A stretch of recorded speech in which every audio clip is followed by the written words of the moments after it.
Kemudian bertolaklah kamu dari tempat bertolaknya orang banyak, dan mohonlah ampunan kepada Allah. Sungguh Allah Maha Pengampun, Maha Penyayang. Al-Baqarah ayat 199. Ayat ini turun untuk meluruskan tradisi orang-orang Quraisy saat berhaji. Dulu, mereka merasa paling mulia dan berbeda dari orang-orang Arab lainnya. Ketika orang banyak wukuf di Arafah, tempat penting dalam ibadah haji, mereka justru nggak ikut turun ke sana. Mereka bilang, kami dari tanah haram, Makkah, dan golongan suci jadi nggak perlu kayak orang awam. Maksud dari golongan suci tadi adalah orang-orang Quraisy, khususnya yang disebut mereka adalah kaum elit dari suku Quraisy di Makkah, yang menganggap diri mereka lebih mulia dan lebih tahu agama dibanding suku-suku Arab lainnya. Karena mereka tinggal di wilayah tanah haram, Makkah, mereka merasa punya hak status khusus di hadapan Allah. Kita jabarkan sistem kasta atau strata sosial zaman jahiliyah berdasarkan suku dan kedudukan, dari yang paling tinggi sampai yang dianggap rendah. 1. Suku Quraisy tertinggi. Mereka tinggal di Makkah, penjaga Ka'bah, penguasa tanah haram. Dianggap paling mulia karena pegang kunci Baitullah, urus air Zam-Zam, dan keamanan jamaah. Merasa paling paham agama dan paling dekat dengan Tuhan.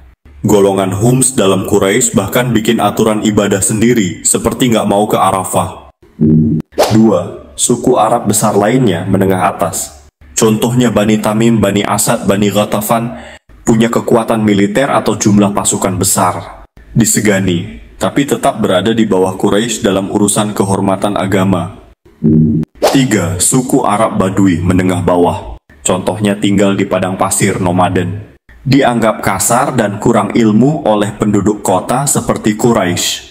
Sering dijadikan prajurit bayaran atau pelayan dalam peperangan.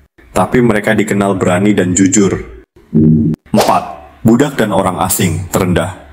Contohnya Bilal, budak Ethiopia, Suhaib, orang Romawi, Salman, orang Persia, tidak dianggap bagian dari struktur sosial utama, tidak punya hak bicara atau warisan, sering disiksa atau dihina, meskipun mereka masuk Islam lebih dulu dan lebih taat.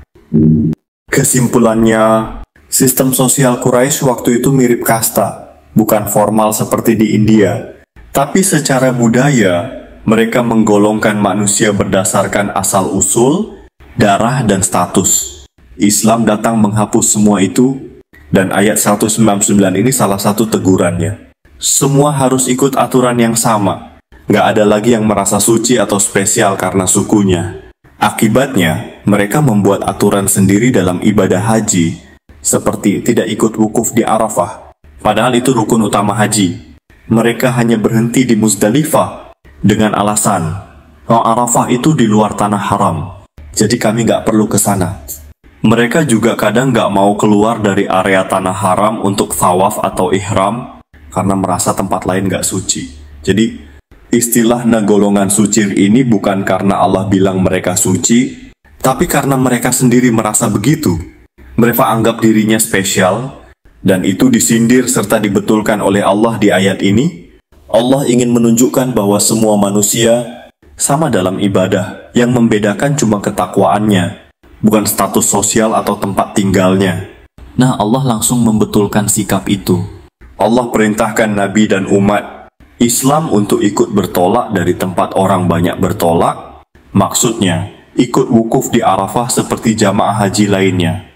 Karena dalam Islam nggak ada kasta, nggak ada kelas VIP-an dalam ibadah. Hampir sama, jika kalian merasa dari kota besar, jangan memandang rendah atau meremehkan orang desa, nanti sama seperti suku Quraisy yang disebutkan dalam ayat ini. Contoh zaman sekarang yang mirip, golongan suci kayak Quraisy. Dulu bisa dilihat dalam fenomena sosial seputar haji dan umrah misalnya. 1. Haji Furoda atau Haji Plus yang merasa lebih eksklusif. Haji Furoda pakai visa undangan langsung dari pemerintah Saudi, atau Haji Plus sering lebih cepat berangkat, dibanding haji reguler yang antre kurang lebih 30 tahunan. Fasilitasnya juga jauh lebih nyaman. Hotel dekat Masjidil Haram, makan mewah, AC full, pendamping ibadah pribadi. Masalahnya muncul ketika ada yang merasa lebih utama ibadahnya karena bayar lebih mahal, atau meremehkan haji reguler yang mungkin berdesak-desakan, makannya sederhana, dan antre panjang. Padahal dalam pandangan Allah, yang paling mulia itu bukan yang paling mahal, tapi yang paling ikhlas dan paling taat. 2. Jemaah umrah VIP yang menampilkan status sosial. Ada jemaah yang sengaja pamer di media sosial, hotel bintang 5, naik pesawat first class baju mewah, bahkan kadang pakai rombongan eksklusif hanya untuk kalangan tertentu. Mirip Quraisy zaman dulu yang merasa lebih mulia karena berada di tanah haram dan mengatur Ka'bah. 3. Penggunaan gelar haji hajjah sebagai status sosial. Di beberapa tempat, gelar haji dijadikan simbol prestis sosial. Orang yang belum haji kadang dipandang lebih rendah, padahal bisa jadi justru mereka lebih ikhlas dan rajin ibadah.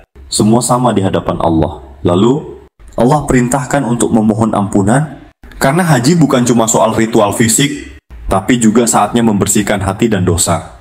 Allah tekankan bahwa Dia Maha Pengampun dan Maha Penyayang, jadi jangan ragu untuk bertobat, apalagi di saat-saat istimewa seperti haji.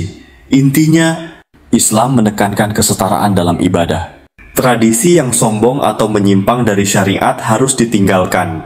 Ampunan Allah selalu terbuka, apalagi di momen haji yang penuh rahmat. Alhamdulillah memang benar Al-Quran dapat dipahami secara logika. Pantas saja dalam Al-Quran banyak kalimat bagi mereka yang berakal. Saat ini kita semua mendapatkan ilmu baru atau petunjuk. Semoga kita semua mendapatkan syafaat. Menjadi golongan kanan, amin. Kami segenap tim belajar Al-Quran undur diri.